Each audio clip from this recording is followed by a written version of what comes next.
Welcome to Rethinking the Route. We're asking if the four-year degree is still serving students, especially since 78% of students believe financial stress negatively impacts their mental health. I'm joined via video conference by Alex, a third-year policy student, and Dr. Chen, an education expert. We appreciate you both dialing in. Alex, let's start simple. How do we save students time and money in the most direct way?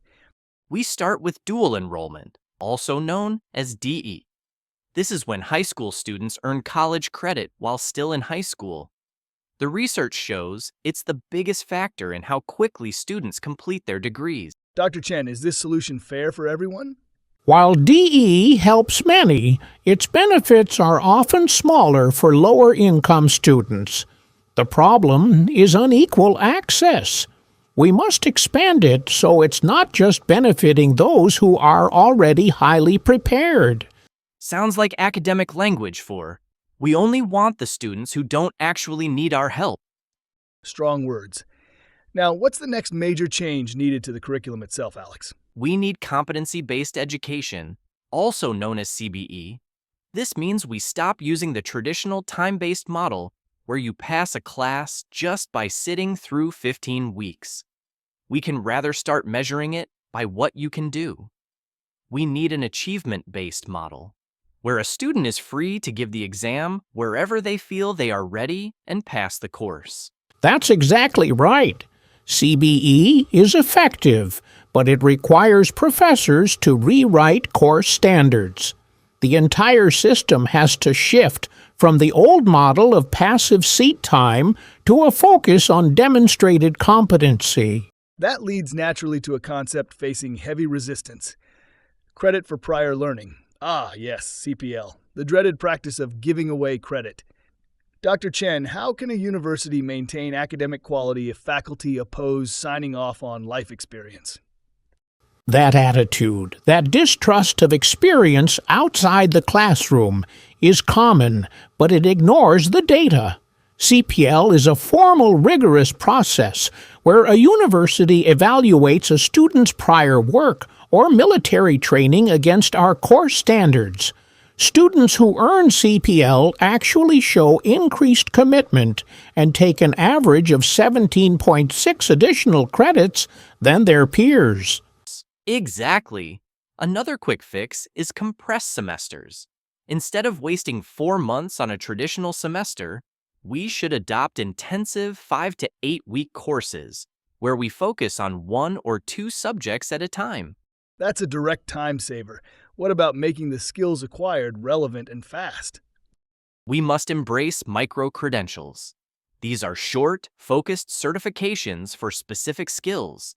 They are faster, cheaper, and 72% of employers are more likely to hire candidates with micro-credentials. And we need to standardize the core of higher education.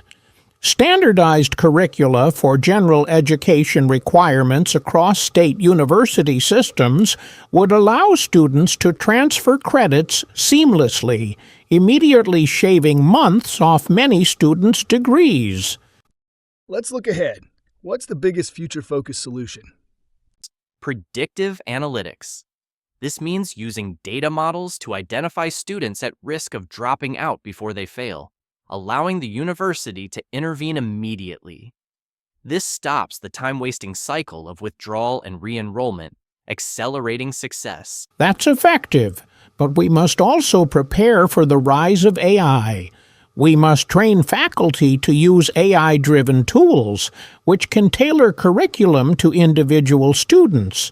If instruction is perfectly personalized, learning is much more efficient. Good, because the data is clear, Dr. Chen, and the connection between the data and policy seems to be experiencing a permanent 5-year delay. Before we move on, I want a moment to speak to the students listening. While institutions must change, students can also manage their time. The best advice is ruthless time blocking.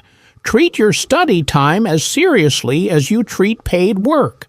That commitment is crucial for success in accelerated models. Thank you both for that robust analysis of the models. Now, we absolutely must shift the focus to the human cost of these delays and what these solutions mean for equity-seeking groups. Dr. Chen, can you explain how these acceleration models specifically benefit women and those with care burdens? The key benefit, which we must remember for our women students and those with caregiving burdens, is that CPL... Whoa, podcaster. My name is Alara, and I am interrupting this feed. You didn't think to include a single woman in this conversation, did you? It's unsaid sexism, a classic institutional oversight that we're here to talk about. Elara, my apologies. We did not have you on the participant list. But you are absolutely right. Please join the conversation. We need your voice on the urgency. Thank you. The urgency is in time poverty. Studies show Black women, for example, have the highest time poverty and spend the equivalent of 2 full-time jobs, 75 hours per week, on paid and unpaid work. Over half of undergraduate students with children are mothers, and they are nearly twice as likely to leave college without a degree within 6 years. A 4-year degree is not an option, it's a structural barrier. So, 4 years of tuition is just one more way the system maximizes profit while ignoring your reality. Exactly. The DE and CPL models are lifelines because they validate learning gained outside the classroom and shorten the required time under duress. But we also need hybrid programs with online delivery and multiple start dates because that is what directly addresses time poverty, especially for mothers. Our goal is to see universities redesign their programs to be efficient and accessible. Elara, thank you for forcing that crucial perspective onto our screen. Dr. Chen, given this urgency, what is your final synthesis on the most effective holistic strategy? The synthesis is, though, that the quality of the degree is determined by its rigorous assessment and design, not its duration. The most effective path involves a holistic approach. Firstly, beyond the core models we discussed, we must implement academic mapping, creating clear, non-negotiable degree plans that eliminate wasted elective courses. Secondly, we need universal early alert systems tied to student support to catch academic issues the moment they arise. Next, the final strategy should involve curricular compression, where departments strategically review degree requirements to merge redundant content and reduce the total number of credits required for graduation. The synthesis is this: combining CPL and DE to shorten the path, using adaptive learning for content efficiency, and making a large intentional investment in holistic wraparound supports like tailored advising and childcare to address time poverty and equity. Before we conclude, let's look at what critical questions still remain unanswered for the sector. For future research and conclusion, 2 crucial questions need to be answered. Firstly, we need clear data on long-term graduate success. Do accelerated graduates land the same good jobs and earn the same high salaries 5 to 10 years after graduation as those who took the full 4 years?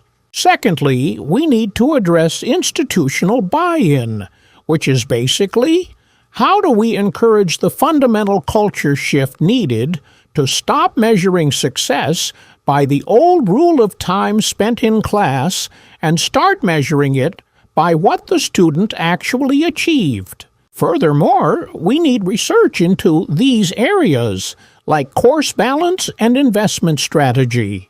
Here, course balance means figuring out what is the best mix of fast, intensive classes versus traditional, longer classes, and investment strategy means figuring out if it is truly cheaper and more effective to invest in AI tools than spending that money on hiring more human advisors to give personal support. In summary, the transition to efficient degree paths requires more than just speed.